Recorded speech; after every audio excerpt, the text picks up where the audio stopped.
Hello everybody, welcome to the channel, and I hope you're hungry for some more Shadowverse Evolve. Today I have for you a game that I played with George, a good friend of mine that you'll see piloting a Havencraft deck.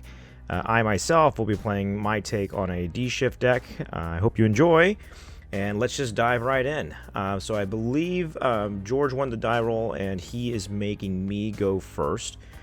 He starts off with summoning a Prism Priestess and passing. I obviously already passed myself.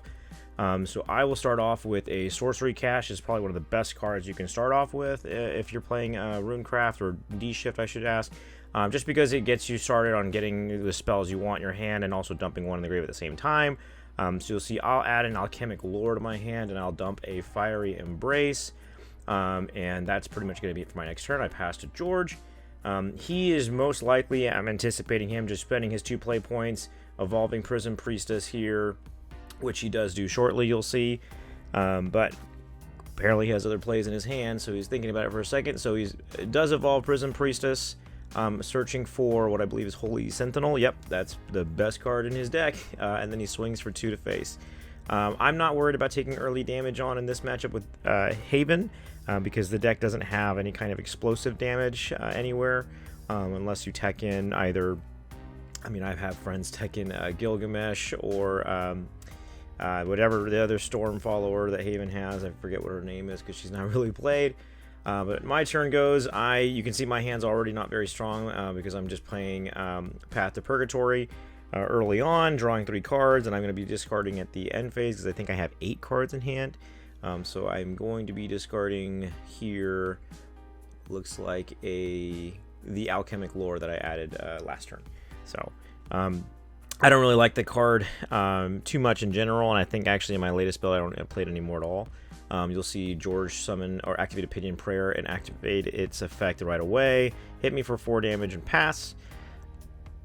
I will go now with 4 play points, and I kind of really need to address the board already. I can't really keep taking too much damage because I'm already at 11.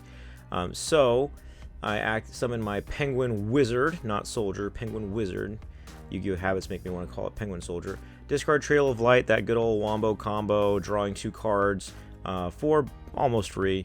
Then I'm going to spend a play point here, and I believe I evolve the Penguin Wizard. But my hand is kind of weird. It's kind of getting a little bit too monster heavy to where I don't have a ton of spells that I actually want to get rid of. So it gets a little tricky. You kind of have to think ahead with playing D-Shift. You can't just rely on your combos like Penguin Wizard to draw, because when you have board presence, obviously you get a little nervous. So I'm gonna knock out the Prism Priestess with my evolved Penguin Wizard, and I have 1 play point left, and I believe with this I am going to end up passing here. I think what I'm really wanting is yeah, just discard Fate's Hand at the end phase. Discarding Fate's Hand because, playing it for 3 is really not great, and I think I anticipate not getting to 10 for a while. So George goes and swings with Falcon to face right away. I just take it, and then he knocks over my Penguin Wizard with Erd. He really likes that card. During the end phase, I do 1 damage to each of Erd and the Holy Falcon. I believe because I am setting him up for a Fire Chain, which those 2 cards currently easily get knocked out by a Fire Chain right here.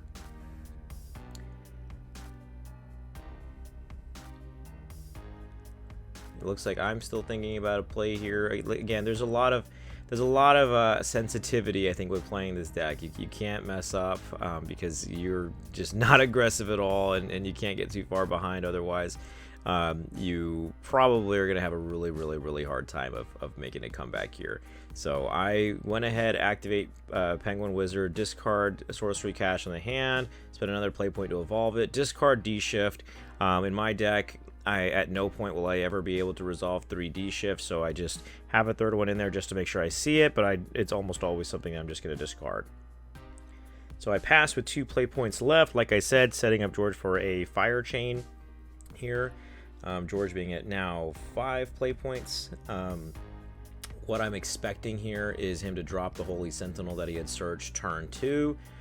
So I just, again, like I said, you can kind of anticipate Haven's plays and not have to worry too much about big burst damage. So George activates Holy Sentinel, followed by Hair of Illusions, uses the effect to get a Tiger out, attacks face with Holy Falcon, and I activate the Fire Chain in the attack to destroy both Erd and Holy Falcon. In hindsight, I'm really not respecting Jean a lot here, and I think that once I rewatch this again, I really should have just used Fire Chain during my turn, not try to be, sneaky with it or fancy in any way, because, something in a Jean would be really scary because he could not only use it to knock out my Penguin, but it would also boost the Falcon and the Erd health to where Fire Chain now essentially becomes, not necessarily useless, but I could still, I guess, knock out the Falcon.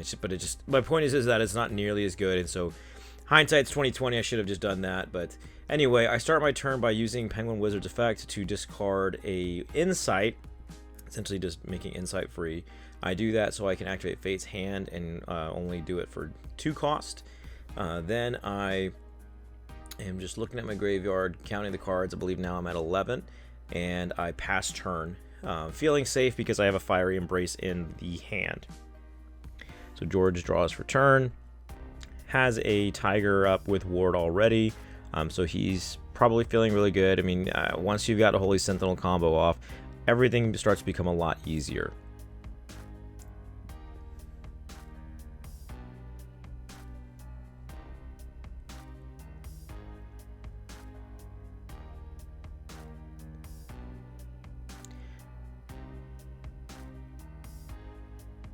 Okay, and George is going to start his turn by swinging directly with the Tiger. I go ahead and pop that with Fiery Embrace, and because I have 10 or more spells in the grave, he takes 3 damage. George is going to activate Sacred Plea. He's also going to use its effect. I think he's using it for just 1, so it's actually just free. So he summons another Rush Ward Tiger. He still has 5 play points left. He activates a Pinion Prayer, putting him at 4 play points, and then he passes. So at this point, I'm anticipating he has an Acolyte in his hand, so that kind of tells me, what I need to expect going into this next turn of mine. I'm not too worried about that because I'm a little bit further off from going aggressive and going for the OTK. I activate Insight as the start of my turn, putting me down to 6 play points, drawing, or I think putting me down to like 12 or 13. Yeah, I think 13 in my spell or trap zone now, or my cemetery. I'm still thinking Yu-Gi-Oh terms.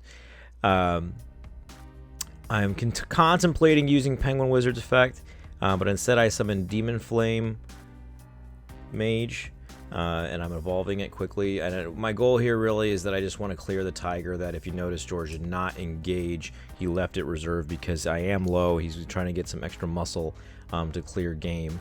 So I am doing 2 damage to the Holy Flame Tiger. I attack face with Penguin Wizard, which kind of tells you a lot that my hand is either very monster heavy or the spells I do have I don't want to get rid of.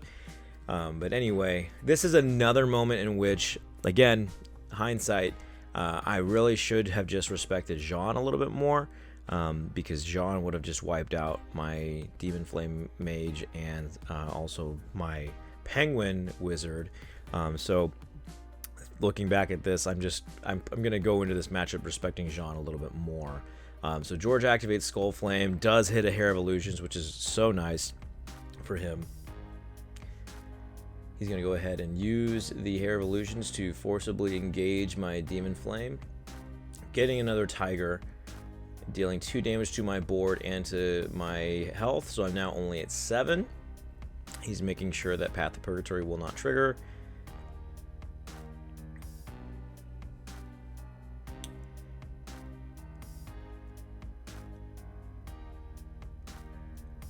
And now with this, he takes out my Penguin, leaving his Tiger at 2 health left.